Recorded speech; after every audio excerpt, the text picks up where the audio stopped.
नवनवीन कीर्तन सोहळ्याचा आनंद घ्या आणि सबस्क्राईब करा गावरान तडका। त्या मराठी शाळेचा पट माहित नाही,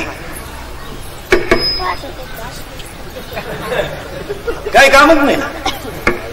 सरकारी दवाखाना कोण आहे, कोण डॉक्टर माहित नाही ना। उलट त्यांनी डॉक्टरला सांगितलं पाहिजे आठवड्यातून तुला एकदा गावात यावंच। आपण जबाबदार व्यक्ती आणि जबाबदारी लोकांनी ठेवली नाही। सरपंच हा गावातला जबाबदार माणूस, यांनी जबाबदाऱ्या पार पाडल्या पाहिजे। यांनी फक्त तुझी जिरवायची म्हणून मी 10 लाख घालवायची, माई जिरवायची म्हणून यानं 13 लाख घालवायची, गुतवा खुर्च्या। 2दा शाळेत जातात पट्टी। 26 जानेवारी आणि 15 ऑगस्टला 26 जानेवारीला भाषण करणारी पुढारी द्यायला ठेवा। तुम्ही फक्त अगोदर गोळ्या वाटा नंतर भाषण करा, मग कळलं तुम्हाला भाषण काय। ती पोरं गोळ्यांमुळे गुंतल्यात खरी, नाही तर पोरांना काय करत। मग पोरं भाषण उरकाव म्हणून टाळ्या वाजित्या। आपल्याला वाटतं आवडलं नाही घोडा लागते पोरांना काय करते। इंग्रजी येऊ नाही तर काही गोळ्यांचं बोल काय उगाच आपलं काही करीत बसेल। झाडं लावणं ही काळाची गरज आहे का नाही बोला। आणि जर लावले तर उन्हाळ्यात सुद्धा पाऊस पडत नको। आपल्या लोकांनी बघायचं पाऊस का पण पडत नाही, झाडच नाही। पाऊस का पडत नाही? पहिली गोष्ट नद्या स्वच्छ नाहीत। 2 पाऊस पडत नाही। 3 गावांमधली मंदिरे स्वच्छताच नाही। मंदिरं बांधू नका, पण बांधलं ते तर सुईची बांधायचा तर इतका किडा। कोटीची बांधायची का झकमारा बांधायची। ज्यांची घरं देवळा शेजारी त्यांना सुद्धा माहित नाही आज एकादशी। ते पग वाढले म्हणजे आज घरी एखादं मी आता आमलेट खाल्लं काय करणार। उगाच फक्त खऱ्याची आई मेली, फक्त या जगात कोणची आई मेली खरे उगाच आमच्यासारख्याचं खरं बोल नाही, थोडं जोंबाचं महाराज, पण ते खरंच आहे। गावांमध्ये लोक त्यांना ठेवा 5-10 हजार रुपये जाऊ द्या, 5-7 हजार रुपये, पण तेवढ्याला पुजारी ठेवला पाहिजे। देवांचं पावित्र्य राहिलं नाही गावांमध्ये, काय मध्ये तुमचं जाळीतच नाही कुणी। दुपारा म्हातारी झोपेत राहतात, संध्याकाळी ते सांड राहतात। पुजारी आरती करणारा गेला ओवाळायला, त्यानं बिडीचा धूर मारुतीवर वाटत। भजनी मंडळाचा पाकवात पडला म्हणून त्यानं कागद पेटावला, मग त्याला कागदाची पेटी नव्हती का, दिव्यावर गेला तो आखा मारुती काळा केला त्यांच्या कागद। देवांचं पवित्र राहिलं नाही। तुम्हाला आता हसू येईल महाराज, पण आता तापमान 45 डिग्री गेलं तर अजून 65 जाईल। हिऱ्यानं ठेवा, देवळांचं पवित्र राहिलं नाही। आणि गावांमध्ये ज्या भंगलेल्या मूर्ती आहेत, हे हात तुटेल पाय तुटेल देव, ते उद्या बरोबर गोळा करा, लांब नेऊन टाका कुठेतरी। त्यांच्यामुळे गावात ऊर्जा राहिली नाही। काय म्हणते तुमचं? भंगलेल्या मूर्ती ठेवू नये। आणि आपले लोक म्हणतात यांच्या घरातला नवनाथाचा फोटो फुटला का, ती देवळात आनंद होती। तुला जागा नाही पुढं, देवानं सगळे देव एकट्यानंच ओखंडी घ्यायचे, काही तुम्हाला नको काय।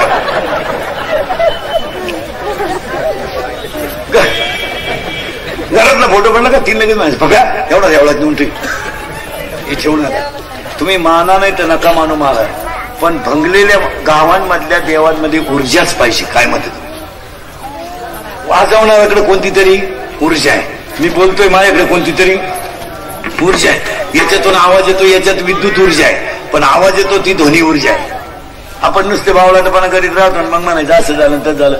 तुम्ही एवढे पत्ते मारा, पाऊस पडतो का नाही। हे पाटील सरपंच तंटामुक्ती अध्यक्ष यांना एक काम सांगतो।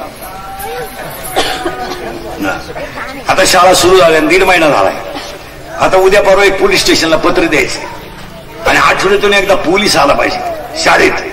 आणि शाळा भरताना सुटताना शाळेभोवती तो सांड माल हिंडतो, हा एकदा रिपीट करून आणला पाहिजे। हा भंगार माल जो पोरींची छेड काढणारे शाळेजवळ हिंडतो, हा एकदा रिपीट केला पाहिजे। यावर तुमचं मत काय?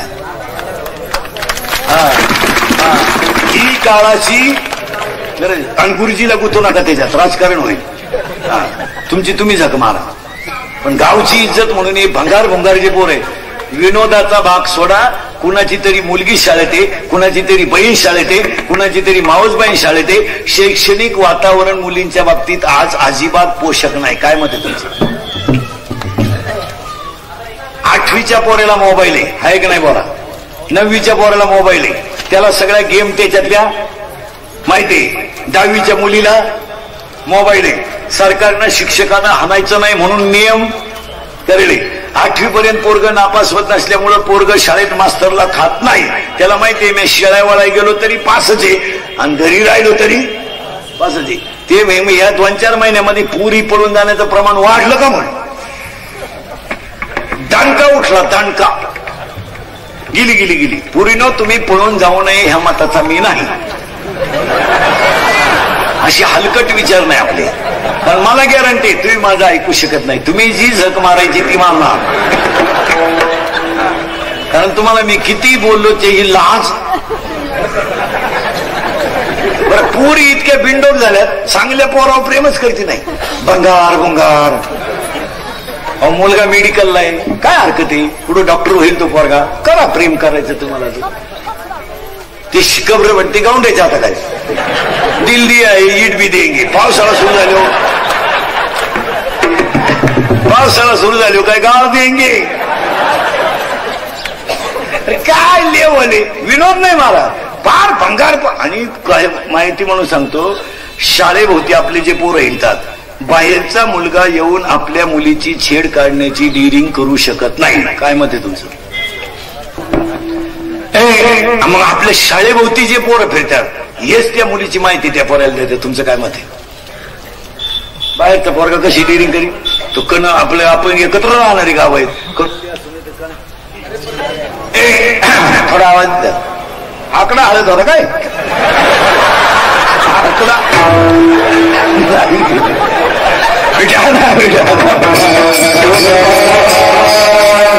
चला. बाहेरची जी पोरं आहेत आपलं कोणीतरी त्या पोरीच्या बाबतीत फॉर आहे याच्यावर तुमचं मत काय.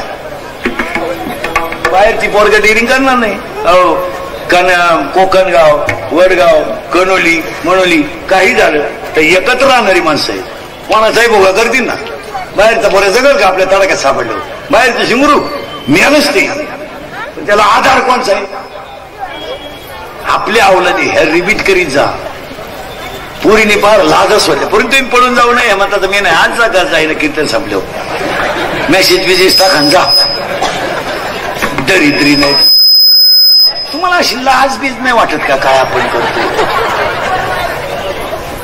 आता असाल महाराज पण असण्यावारी गोष्टी नेऊ नका. या 2-4 वर्षामध्ये चांगल्या चांगल्या घराण्यांना कलंक लागली.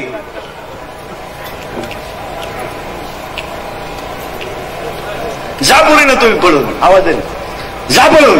फक्त माझ्या एका प्रश्नाचं उत्तर द्या जा. आज जा. फक्त ह्या बिचाऱ्या बापाची चूक सांगा मला. का तुम्ही आयुष्यातून त्याला समाजातून उठवलं एवढं सांगा आणि जा. बाईनं बनेन माळालं तर त्यानं पलटी करून घातलं. बायकोच्या गळ्यातले दागिने म्हणून त्याने तुम्हाला मोठं केलं. आज त्याची पाहुण्यामध्ये इज्जत गेली. माणसं त्याला डोकं काढायला जागा नाही राहिली आणि तुम्ही पळून जाय तडा गाव ठेवला. फक्त तुम्ही जा. बापाची चूक सांगा. सांगा चूक. तुमचा जन्म नव्हता झाला तर त्यांना डोक्यावर दगड वाहून खावलाचं घर बांधलं. इथे ती चूक झाली का. तुमचा जन्म झाला तर तो 15 मिनिटं हसत होता. का हसत होता माहिती का. त्याच्या आईनं त्याला सांगितलं होतं तुला जर पहिली मुलगी झाली तर तू भाग्यवान असशील. 15 मिनिटं हसत होता. त्याच्या घरात साखर नव्हती. त्यानं शेजारून साखर आणि नाक्या वाऱ्याला चहा पाजला. तुम्ही 1.5 महिन्याच्या होत्या पूर्ण एवढ्याच होत्या.